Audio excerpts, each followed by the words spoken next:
climbing stakes in 2023.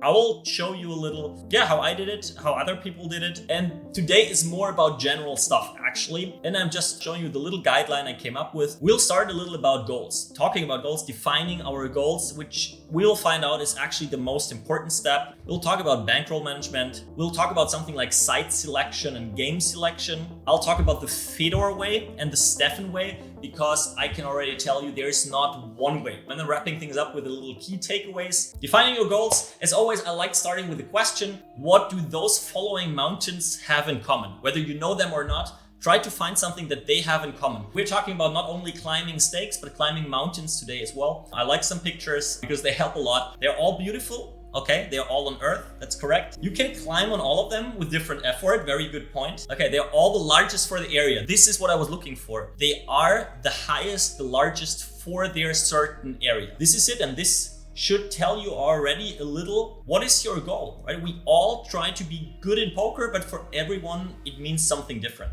I was more the guy who, wants to take his bike, not by foot, but I wanted to take the bike and go up Hornesgrinde. Well, it's like kind of doable, right? Fedor was like, yeah, Mount Everest sounds interesting.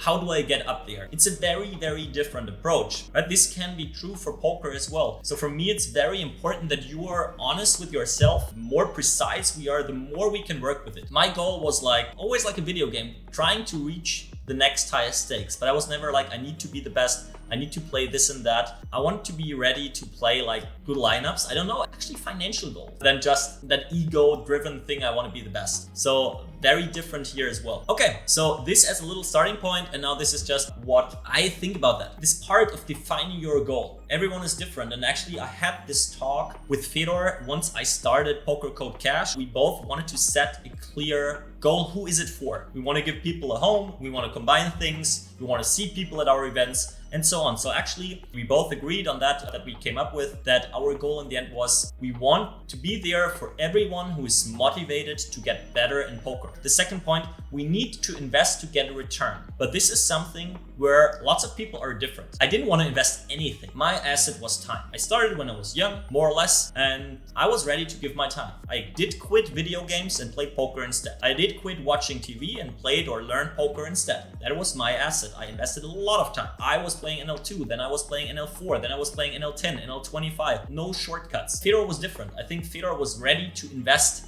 a lot of whatever his bankroll was at a certain point, being ready to lose all of it. If my bankroll drops a certain amount, I feel bad. And this is because I was not sure, is my goal climbing Hornesgrinde and actually going down quite a bit from that is a big backfall? Or is it I tried to reach Mount Everest, and whether I climb back from 1,000 meters to 800 meters is not a big deal. Whatever your first thought is, what is actually your goal? Do you feel it set you back time-wise? Absolutely, because I always adjusted my goal. I reached my goal, and this is kind of the thing. It's a stretch, but maybe some of you feel me. When you go on the car and you have a 1 hour drive, it feels like forever. 20 minutes are gone and so on, and it still is quite a while. When you plan a longer journey, let's say you fly to Vegas, and actually the same time is left. It's the last 30 minutes. You feel like you're almost there. It's just a very, very, very different feeling. This is the feeling that Fedor kind of created for himself. I was looking for more short-term goals. I tried to reach this point and then it's still 15 minutes, it's still 30 minutes in spots where it didn't matter. And this is just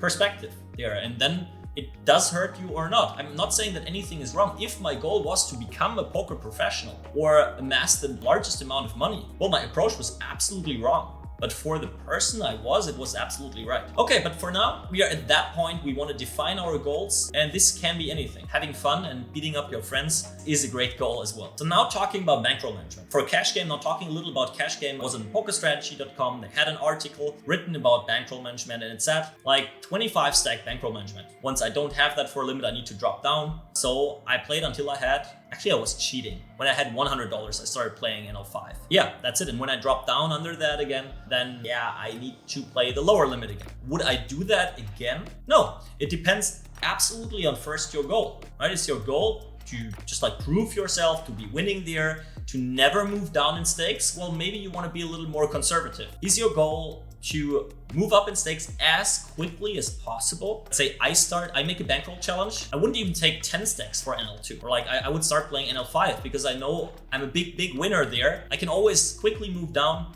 and I could do some variance calculators to just see like, okay, I don't want to go broke. How likely is it with those scenarios? I would probably take less than 10 stacks for NL5 and then very aggressively move up and down all the time. Same here, it's an outcome of your goal. I hated losing, but I was refusing to shot anything higher than L200, or like that was my standard game when I had like a 20k roll, which is like 100 stacks. Not because it didn't make sense. I think I was clearly beating that and I was pretty sure of that, but I didn't feel comfortable, right? It was like for my goals, making a nice side income at some point, it was just too much money. I didn't feel comfortable. The absolute best case that the money on the table doesn't influence your decisions at all. When we talk about something, most of us have a real job or are a student and will have a real job, and like most of us at some point of time, and we know that like $50 or $100 won't change our life, that it's really way easier to just once writing down your plan. This helped me a lot, to just really write it down, to not tilt, to not be emotionally involved too much, that I have a plan, because once I have one, it's really easy to stick to it, in theory at least, or actually in praxis as well. Now coming to site selection. There's lots of stuff that we can actually optimize before we sit down at the table. One of that is site selection. Like, where are we playing? If your goal is to play like NL 5000, it doesn't matter whether you play NL 5 on PokerStars, on Party Poker, on like random bullshit poker.de, I don't know. Think about which players are in those games. You obviously want to look for soft sites because you still, even on the low stakes, you want to make money. Like sites that exist where someone can deposit $5 to then play poker.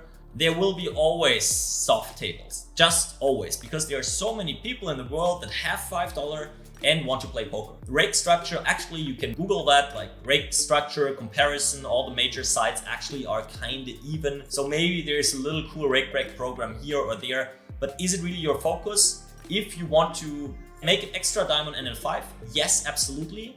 If it's one small step on your way further up, it doesn't matter at all. My goal was always where I feel best. Game selection. I very often get the question Zoom or non-Zoom. There's one correct answer. Non-Zoom tables, you have way higher win rates. You can make reads, you have a certain position, you always have a recreational on the table. That's not the case for Zoom tables. Zoom tables are great to play in a short amount of time, a lot of hands. For example, when you want to make your YouTube video. Zoom tables are great as a practice session. So when I was in my like mid-stakes career, let's say, I played lots of Zoom, but I played on the side normal tables as well, and they were actually the money makers. I was playing Zoom 500 because I was going for a supernova lead. That was the extra income that made it better for me to play Zoom. I had like, I think over 8 BB win rate on the normal tables, and Zoom, as I said, like 4 BB. And the normal tables were usually higher.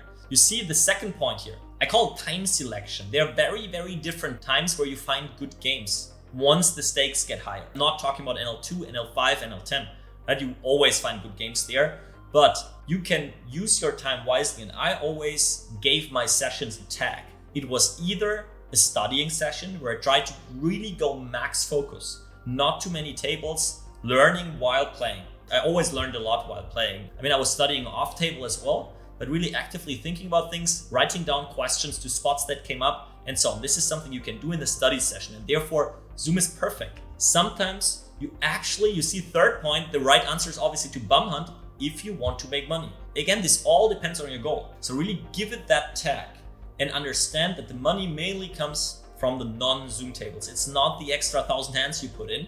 It's really that is very quickly getting in hands to then study. This is when Zoom is perfect. The Steffen Way, the Fedor way. I think I put that in a lot here already, and maybe because it's very different ways, and I want to give that a little picture as well. Pretty much every one of you will be somewhere in between that. We put down those couple of mountains. I mentioned in the very beginning, quite a happy Steffen, let's put a hat on there. This is what I did, right? It's like, okay, I do the first mountain. How do I do it? Steadily. I take this path, right? Around the mountain, around the back, coming back here, this way, and then smiling on the top. Once I was here, like, okay, this went cool. I liked it. I made my $5 here. From that point, I was like, oh, cool, there's a next mountain. What do I do is the same thing. Okay, we start again here. Very small, being sure, and so on. You get the point to end up here. I was doing it all on my own. You see, I do this here, I do this here, I do this here. At some point, there's maybe Mont Blanc, not Mount Everest. I was more the guys like, yeah, I never go super high up there. And we're standing here. Let's say this is my NL 500 Zoom career. I'm happy here. I make $180 to $200 hourly plus rakeback, something like that. Then there's like someone falling out of the sky and like messaging me, which in the end was actually Fedor. He was like, hey, I think you're good. Why not come to me and climb this little mountain here that is just like at least double as high as the ones before? Because I think you easily get up there. We just like got beamed here and then we started here. Not from the bottom, we just started, and let's go up there together. Let's change Fedor's story. So this guy now is Fedor. He obviously looks exactly the same and he has like one goal. And this is here, right? It's a very different thing. So what did he do? He just worked on the first one. Can I go up there? With a train. The train crashed and he just started all over again. It was like, yeah, let's maybe go higher. Let's try to build, I don't know, a helicopter myself. Not a good helicopter, it crashed again. But he didn't care. Like, I don't know how often he got broke. At some point, oh, I found a way and like binked a tournament, now I'm here. From 0 to I don't know how much bankroll. So yeah, let's just skip those here. I don't need them. Let's try to tackle Mount Everest now. He was asking for a couple of friends. He was like, hey, I want to go there. Can you guys help me? And then in the end, he gets there to Mount Everest and actually has a big crew of people, getting more and more likely that he actually goes up there. So he invested time. He was ready to invest his money, pretty much investing into failure, I would even say, to learn from that, have a group, and then go up. Big difference was this year, his view to the top. This was his goal. And this made everything in between kind of irrelevant. This brings us to the quick end already. The key takeaways. I wanted to write 3 times you need to go. Getting better in poker is a cool goal, but it's not something that you can quantify. Having something with a time frame, it can be beating your friends, like being better than that neighbor you meet up every Friday night is a great goal, right? Know your assets. Choose your investment strategy. Do you invest time in playing? Do you invest time in studying? Do you invest time in networking and talking to others? Do you actually spend money on like great tools that can enhance your learning? And then obviously understand how much variance you are personally ready to take on the way. Is your goal the Mount Everest? Then you shouldn't worry too much about the small bumps in between. Right? I think like Fedor went from 0 to 5K, from 5K to 0, from 0 to 50K, from 50K to 0, from something to a million, from a million to $500,000. Like, I couldn't do it. It's like impossible. Yeah, that's from my side. See you next month or in Discord for all the members and followers. See you soon, guys.